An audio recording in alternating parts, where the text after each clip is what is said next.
زیر بحث قرارداد اس اندھیرے کے بعد اجالا ہے۔ قرارداد کا پہلا لفظ اس اشارہ کر رہا ہے۔ قرارداد کے سب سے اہم لفظ اندھیرے یعنی تاریکی اور کوئی بھی ناخوشگوار اور ہنگامی صورتحال، جبکہ قرارداد کا دوسرا سب سے اہم لفظ اجالا یعنی روشنی اور کوئی بھی ایسی صورتحال جہاں سب کچھ ٹھیک ہو اور زندگی گزارنے کے اسباب اور ذرائع میسر ہو۔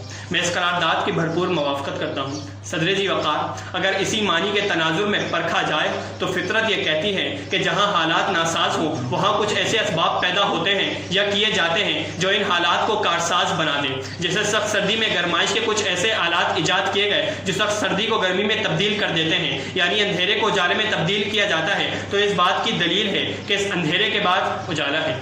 صدر جی وقار، اب چونکہ اس قرارداد کا پس منظر ایک مہلک بیماری کرونا وائرس ہے، تو اگر ہم اندھیرے کو کرونا وائرس اور اجالے کو ویکسین سے تعبیر کریں تو تاریخی حقائق ہمیں یہ بتاتے ہیں کہ جب بھی کوئی وائرس آیا اس کی ویکسین لازمی آئی۔ 1918 میں اسپینش فلو آیا، اس کی ویکسین آئی۔ سارس وائرس آیا، اس کی ویکسین آئی۔ ڈینگی وائرس آیا، اس کی ویکسین آئی۔ تو تاریخی اعتبار سے بھی یہ قرارداد صحیح ثابت ہوتی ہے کہ اس اندھیرے کے بعد اجالا ہے، یعنی کرونا وائرس کی ویکسین بھی لازمی آئے گی۔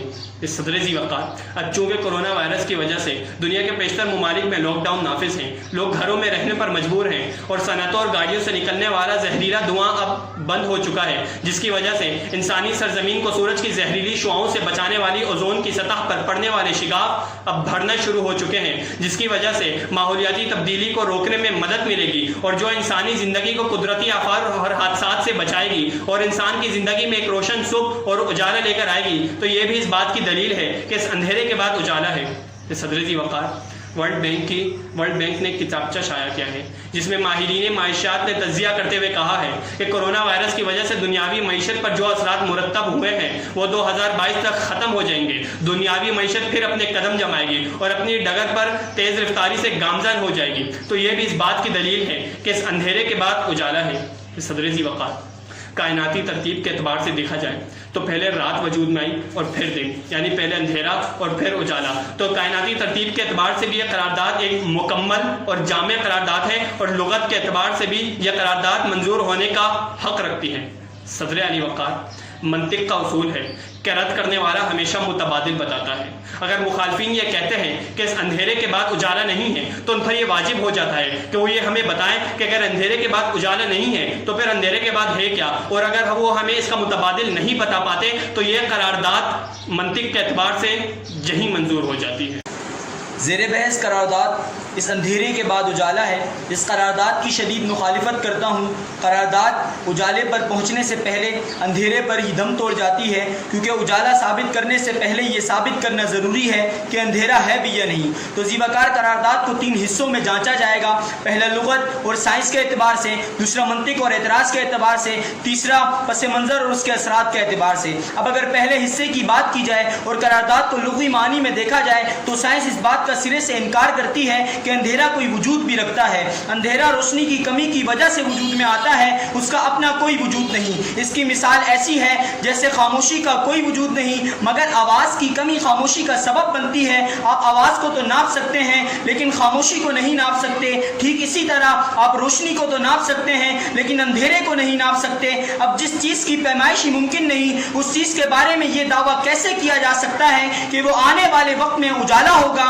صدر علی وقار، جب دعویٰ جھوٹا ثابت ہو جائے تو دلیل بھی جھوٹی ثابت ہو جاتی ہے، اور دلیل جھوٹی ثابت ہو جائے تو قرارداد منظور ہونے کا سوال ہی پیدا نہیں ہوتا، لہٰذا یہ قرارداد یہاں رد ہو جاتی ہے۔ پھر صدر علی وقار، اگر قرارداد کا منطقی اعتبار سے جائزہ لیا جائے تو یہ قرارداد پیشن گوئی پر مبنی قرارداد ہے۔ پیشن گوئی کبھی بھی قرارداد کے طور پر استعمال نہیں کی جا سکتی، نہ ہی پیشن گوئی پر کوئی دلیل دی جا سکتی ہے، اور نہ ہی پیشن گوئی کو 100% مستند قرار دیا جا سکتا ہے، کیونکہ پیشن گوئی پر صرف وہ بحث کر سکتا ہے جو علم نجوم سے تعلق رکھتا ہو یا جس نے ٹائم مشین ایجاد کی ہو اور مستقبل سے آ کر یہ بتائے کہ واقعی اندھیرے کے بعد اجالا ہوگا، کیونکہ اگر کل دنیا ختم ہو گئی تو پھر اس پیشن گوئی کا کیا ہوگا؟ لہٰذا اس اعتبار سے بھی یہ قرارداد یہاں رد ہو جاتی ہے۔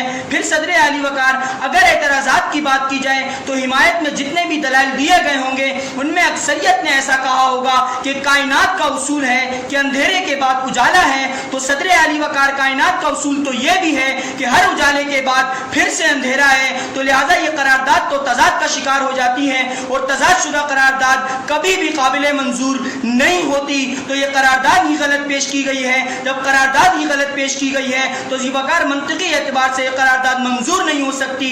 پھر صدر اعلی وقار اگر قرارداد کے پس منظر کی بات کی جائے تو قرارداد کا پس منظر کورونا وائرس کی بڑھتی ہوئی وبا ہے. دنیا میں لاکھوں مخلوقات آباد ہیں مگر اس کا شکار صرف انسان ہوئے ہیں. اب یہ کیسا اندھیرا ہے جو صرف ایک مخلوق کے لیے ہے اور یہ کیسا اجالا آئے گا جو لاکھوں مخلوقات کے لیے نہیں صرف ایک مخلوق کے لیے آئے گا. منطق کا اصول ہے کہ اکثر کا قانون کل پر لاگو ہوتا ہے تو صدر اعلی وقار باقی مخلوقات کا قانون انسانوں پر لاگو ہوگا اور یہ ثابت ہو جائے گا کہ جب اندھیرا ہے ہی نہیں تو اجالا آئے گا کیسے. لہذا منطق کے اس اصول کے مطابق بھی یہ قرارداد یہاں رد ہو جاتی ہے.